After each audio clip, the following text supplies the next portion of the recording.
আমার শাশুড়ি মা কোনো জিনিসই ফেলে না। আর দেখো, কাঁঠালের এই মাঝের অংশটা দিয়ে যে এরকম সুন্দর খাস্তা কচুরি বানিয়ে দেবে সেটা আমি ভাবতেও পারিনি।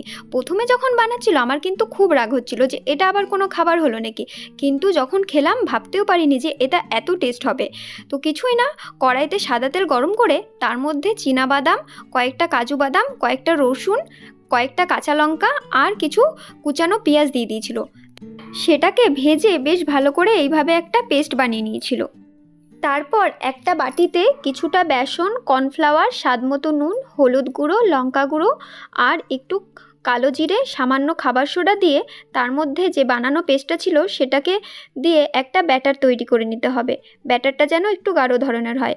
এবার কাঁঠালের এই মাঝের অংশ এর মধ্যে মাখিয়ে বেশ ভালো করে তেলে ভেজে নিলেই তৈরি কাঁঠালের এই মুচমুচে খাস্তা কচুরি।